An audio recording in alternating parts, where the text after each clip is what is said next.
Welcome to Adhira Chemistry Classes.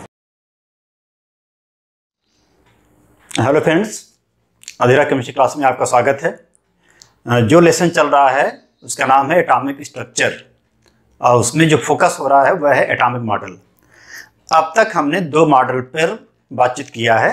एक का नाम था थॉमसन एटॉमिक मॉडल, हम जिसको बोलते थे टॉम, और दूसरे का नाम था राम, जिसका नाम रखा गया रदरफोर्ड एटॉमिक मॉडल। थॉमसन ने कहा था कि जो एटम होता है वो वाटरमेलन जैसा होता है, तरबूज जैसा होता है, और रदरफोर्ड ने कहा था जो एटम होता है वह सोलर सिस्टम जैसा रहता है, और इनके हिसाब से बीच में सेंटर होता है जिसको न्यूक्लियस कहते हैं। उस न्यूक्लियस के आगे पीछे अलग अलग सर्कुलर पाथ में इलेक्ट्रॉन घूमता रहता है। लेकिन इस मॉडल में चूंकि डिफेक्ट था, इस डिफेक्ट को आधार मान के उन्हीं संभावनाओं को ठीक करके नील्स बोर ने 1913 में एक मॉडल दिया, और उस मॉडल को देने के लिए उन्होंने क्या किया था, मैक्स प्लैंक की क्वांटम थ्योरी का भी इस्तेमाल किया। इस मॉडल का नाम रखा गया बोर एटॉमिक मॉडल। जो model principal quantum number, stationary orbit, angular momentum और प्रिंसिपल क्वांटम नंबर के बीच में क्या ताल्लुकात है उनके बारे में बातचीत किया। इस मॉडल का नाम रखा है बोर एटॉमिक मॉडल। आज का जो हमारा वीडियो होगा वो बाकायदा फोकस होगा बोर एटॉमिक मॉडल पर, और इस मॉडल से सवाल आते हैं। इस मॉडल की हम पहले व्याख्या करेंगे, पॉस्टुलेट्स बताएंगे, यह बताएंगे कि कैसे मॉडल के हिसाब से इलेक्ट्रॉन कैसे अपने लोअर एनर्जी से हायर में जाता है, हायर से कैसे लोअर में आता है। उसके बाद इस मॉडल के डिफेक्ट के बारे में बातचीत करेंगे। डिफेक्ट के बाद हम बताएंगे इस मॉडल का क्या उपयोग है, आप कैसे रेडियस निकाल सकते हैं, आप कैसे इलेक्ट्रॉन की एनर्जी निकाल सकते हैं, और इसी मॉडल का इस्तेमाल करेंगे एलिमेंट के इमिशन स्पेक्ट्रम को समझाने में। और उसके लिए एग्जांपल लेंगे हम हाइड्रोजन का, और हाइड्रोजन के स्पेक्ट्रम के बारे में बातचीत करेंगे, लाइमन, बामर, पास्टन, ब्रेकेट, पीफर्न। लेकिन उसके लिए हमारा अलग वीडियो होगा। आज का जो वीडियो होगा वह होगा बोर के एटॉमिक मॉडल का पॉस्टुलेट और इसकी डिमेरिट। तो आप रेडी हो जाइए, चलते हैं bore atomic model. Bore atomic model, MODEL, इसको हम शॉर्ट फॉर्म में बोलते हैं बाम, बोर एटॉमिक मॉडल। जब बोर का एटम का सिद्धांत क्या है, तो इस मॉडल के जो इंपॉर्टेंट पॉस्टुलेट्स हैं, पॉस्टुलेट माने होता है मुख्य मुख्य बातें, तो हम फोकस करते हैं पॉस्टुलेट्स।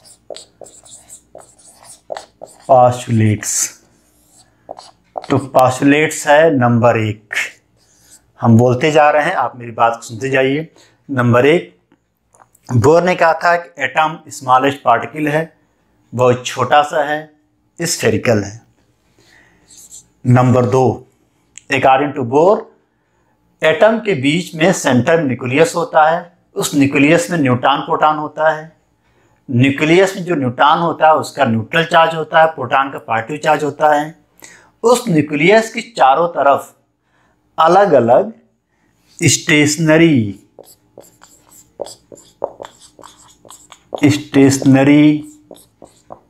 फिक्स पाथ, और इस पाथ का नाम है सर्कुलर पाथ। उन्होंने क्या कहा था, stationary fix path, circular path में इलेक्ट्रॉन घूमता रहता है। तीसरा पॉइंट, इलेक्ट्रॉन जिस स्टेशनरी फिक्स पाथ में घूमता रहता है उसका नाम रखा गया ऑर्बिट, उसी का नाम रखा गया सेल, उसी का नाम रखा गया KLMNOP।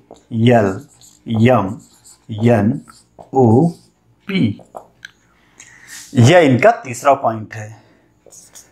चौथा पॉइंट, इलेक्ट्रॉन उसी ऑर्बिट में, उसी फिक्स पाथ में, उसी स्टेशनरी परमिसिबल एनर्जी लेवल में घूमता रहता है जिसमें इलेक्ट्रॉन का एंगुलर मोमेंटम h/2π के होल मल्टीपल होगा।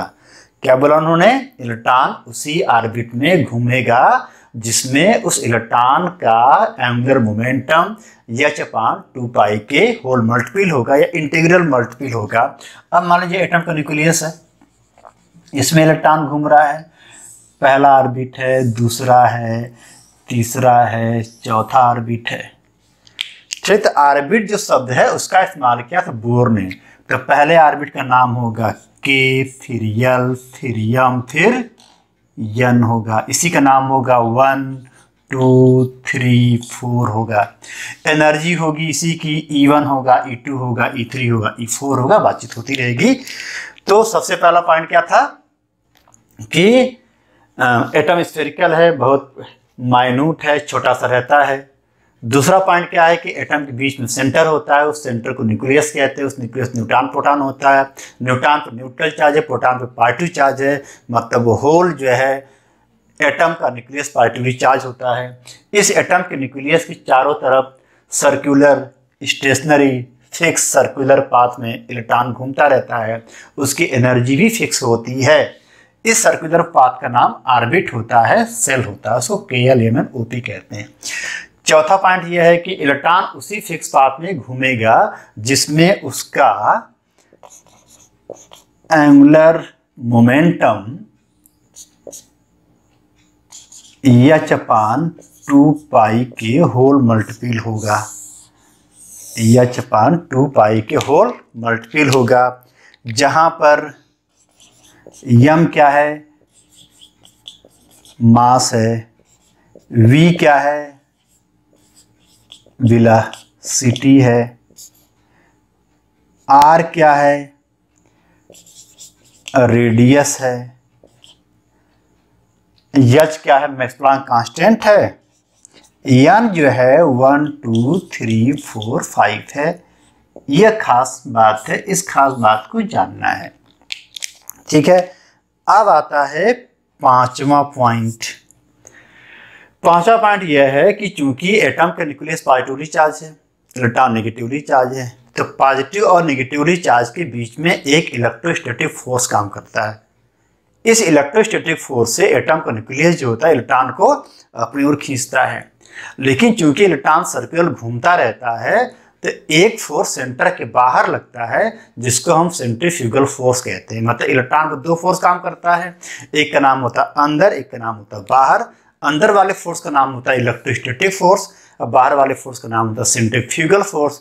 अंदर वाले फोर्स को हम कहेंगे F1, बाहर वाले फोर्स का नाम होगा F2। तो F1 इक्वल टू, यहीं पर लिख देते F1 इक्वल टू F2। इस बात को जानना है। F1 equal to F2। F1 electrostatic force अंदर है, F2 क्या बाहर है। अब चूंकि दोनों फोर्स बैलेंस है, इसीलिए इलेक्ट्रॉन अपने ऑर्बिट को छोड़ के इधर उधर नहीं जाता है। यह इनका कॉन्सेप्ट है। अब आता है छठा पॉइंट, मैं यहीं लिख दे रहा हूं, आप समझ गए होंगे मेरी पूरी बात। छठा पॉइंट क्या है, अब एटम के न्यूक्लियस और चूंकि नेगेटिव चार्ज में जो बॉन्ड बना है, जो फोर्स है इलेक्ट्रोस्टैटिक फोर्स है, उस फोर्स से इलेक्ट्रॉनों की एनर्जी कम होती जा रही है। जितना ज़्यादा इलेक्ट्रोस्टैटिक फोर्स होगा उतना इलेक्ट्रॉनिक एनर्जी कम होगी, उतना इलेक्ट्रॉन एटम न्यूक्लियस के पास होगा। जैसे जैसे एटम के न्यूक्लियस इलेक्ट्रॉनों की दूरी बढ़ती जाती है, इलेक्ट्रोस्टैटिक फोर्स कम होता जाता है, इलेक्ट्रॉनों की एनर्जी बढ़ती जाती है। इसमें ऐसा आता है इलेक्ट्रॉन जो होता है एटम के न्यूक्लियस के इलेक्ट्रोस्टैटिक फोर्स के दायरे को छोड़ के भाग जाता है।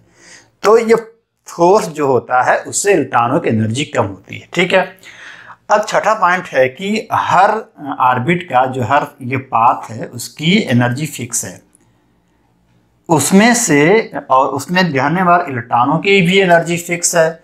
जब फिक्स है तो इनका एक फिक्स फ्रीक्वेंसी होगी, इनका फिक्स क्वांटम होगा।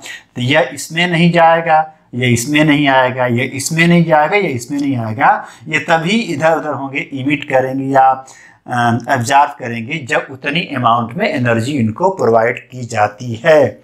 मतलब जो रदरफोर्ड का एटॉमिक मॉडल था कि इलेक्ट्रॉन घूमते घूमते एक्सेलरेट होगा और अपने ऑर्बिट को छोड़ के भाग जाए, ऑर्बिट को छोड़ के एटम के न्यूक्लियस में डूब जाएगा, यहाँ पर ऐसा कुछ नहीं होगा।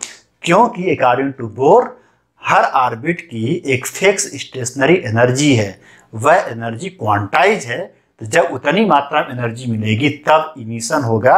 तो जो इमिशन भी क्वांटाइज है तो वह होता है delta E equal to E2 minus E1। और इसी को लिख सकते हैं या delta E equal to E2 minus E1 equal to h nu. इस बात को जानना बहुत अनिवार्य है। तो यह जो डेल्टा E है वह दो एनर्जी लेवल के बीच का गैप का है, वह डिफरेंस, और यह क्वांटाइज है। तो जब इतनी एनर्जी मिलेगी तब E1 से E2 में जाएगा और E2 से E1 में जाएगा। अब मान लीजिए इलेक्ट्रॉन आपके पास इसमें है तो इसकी एनर्जी कम होगी क्योंकि ये एटम के न्यूक्लियस के पास है।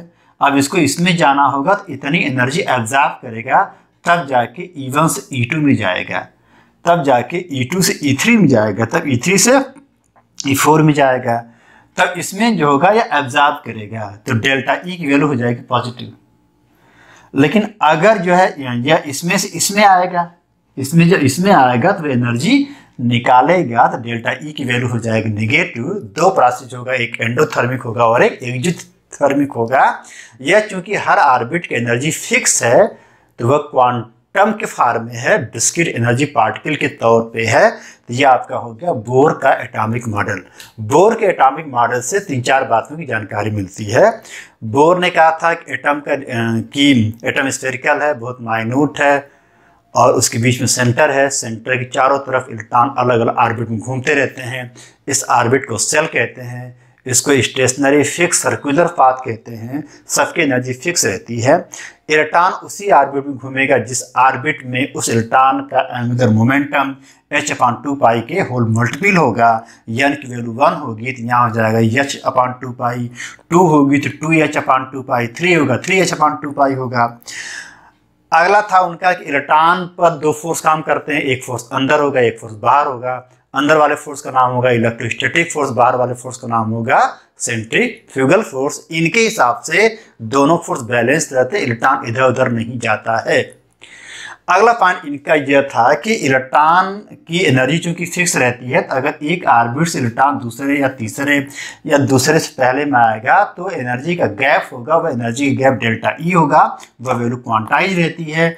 इतनी एनर्जी मिलेगी तब इधर उधर होगा, माने एब्जॉर्प्शन होगा और इमिशन होगा। तो यह होगा आपका बोर का एटॉमिक मॉडल। अब इस मॉडल में यही अभी बताते हैं demerit of bore atomic model. तो जो डिमेरिट होगी वह अभी आपको समझ में आएगी।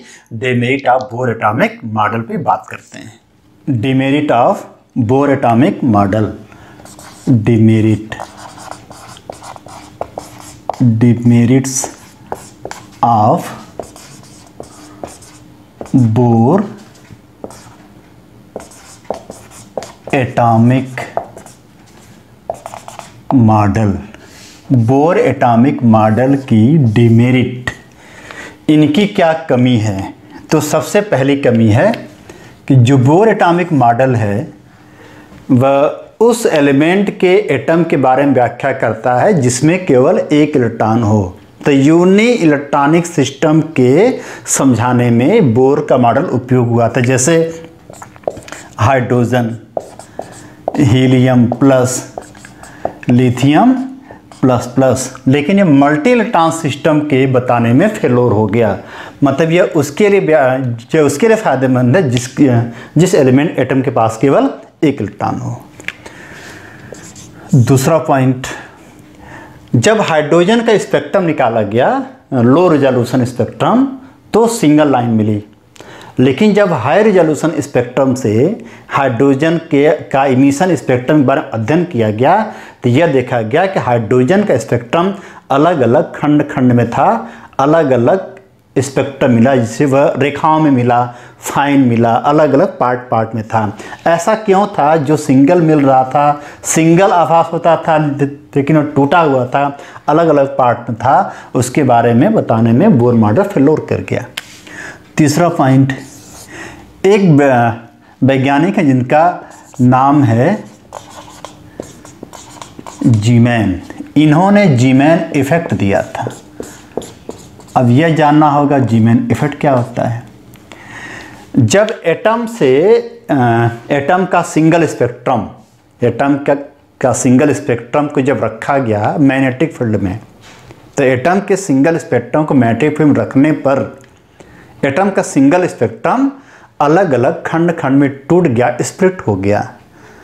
The splitting of single atomic spectrum under the influence of magnetic field is known as Zeeman effect. Zeeman यह कहा जब एटम का सिंगल स्पेक्ट्रम मैग्नेटिक फील्ड में रखा जाता है तो टूट जाता है। क्यों टूट जाता है इसके बारे में बताने में बोर फेलोर कर गए, तो जीमैन इफेक्ट को नहीं बता पाए। चौथा पॉइंट एक ऐसे है Stark effect, STARK। Stark effect को भी दिया था किसने? स्टार्क ने। तो जैसे जीमैन इफेक्ट में एटम के सिंगल स्पेक्ट्रम को रखा जाता था मैग्नेटिक फील्ड में, ऐसे स्टार्क इफेक्ट में एटम के सिंगल स्पेक्ट्रम रखा जाता था इलेक्ट्रिकल फील्ड में। तो इलेक्ट्रिकल फील्ड में रखने पर भी एटम का सिंगल स्पेक्ट्रम अलग अलग खंड में, अलग अलग पार्ट में टूट जाता था। ऐसा ही क्यों होता है, इसको समझाने बोर मॉडल फेलोर कर गया। मतलब बोर मॉडल जो था जीमैन इफेक्ट और स्टार्क इफेक्ट को समझा नहीं पाया। तो अब मैं बोर मॉडल के डिमेरिट को सॉर्ट आउट कर दे रहा हूँ। नंबर एक पॉइंट क्या था इनका डिफेक्ट में कि यह केवल यूनि इलेक्ट्रॉन सिस्टम के लिए अप्लाई होता था, जिस एलिमेंट के एटम के पास केवल एक इलेक्ट्रॉन है, जैसे हाइड्रोजन है, हीलियम प्लस है, Li++ है। दूसरा पॉइंट क्या था? हाई रिजोल्यूशन स्पेक्ट्रम की व्याख्या करने में यह फेलोर हो गए। जैसे हाइड्रोजन का लो रेजोल्यूशन में एक सिंगल लाइन, हाई रेजोल्यूशन और लाइन मिल जाती, ऐसा क्यों होता बोर बता नहीं पाए थे। तीसरा पॉइंट, बोर मॉडल जो था वह जीमैन इफेक्ट को समझाने में फेलोर कर गया। जीमैन इफेक्ट क्या होता है? The splitting of single atomic spectrum under the influence of magnetic field is known as Zeeman effect. Zeeman effect क्यों होता है इसको बताने में बोर फेलोर हो गए। और ऐसे स्टार्क इफेक्ट को बताने में फेलोर हो गया। इसका मतलब था the splitting of single atomic spectrum under the influence of electrical field is known as Stark effect. ये इनकी 4 कमी थी। इस 4 कमी के आधार पे बोर मॉडल को लोगों ने डिफेक्ट बता दिया और इस डिफेक्ट के नाते बोर मॉडल अपनी सारी बात कहने में अप्लाई हो नहीं पाया। लेकिन बोर मॉडल का बहुत बड़ा उपयोग है। इनकी सबसे बड़ी खास बात है कि इन्होंने एटम को समझाने का पूरा भरसक ईमानदार प्रयास किया, ऑर्बिट का कॉन्सेप्ट दिया, सेल के बारे में बातचीत किया। इस मॉडल में जो कमी थी उस कमी को ठीक करने का प्रयास किया सोमरफेल्ड। और सोमरफेल्ड ने कुछ बातें आगे बताई, लेकिन सोमरफेल्ड भी फ्लॉप हो गए। लेकिन इन सभी मॉडलों का बड़ा इम्पॉर्टेंस है। इसके बाद फिर आता है क्वांटम मैकेनिकल मॉडल आता है। तो आज का जो हमारा वीडियो था वो पूरा फोकस था बोर एटॉमिक मॉडल पर। इसको अप्लाई किया जाएगा, रेडियस निकाली जाएगी, एनर्जी निकाला जाएगा, हाइड्रोजन स्पेक्ट्रम के बारे में बातचीत होगी, रेडबर्ग कांस्टेंट के बारे में बातचीत होगी। आने वाला वीडियो आएगा। अगर आप चाहते हैं आपको हर वीडियो समय से मिलता रहे तो आप अधीरा केमिस्ट्री क्लासेस को सब्सक्राइब कीजिए और हमारे प्लेलिस्ट में जाइए। जो लेसन हो चुका है उस लेसन के सारे वीडियो आपको हर समय मिलते रहेंगे। तब तक के लिए धन्यवाद।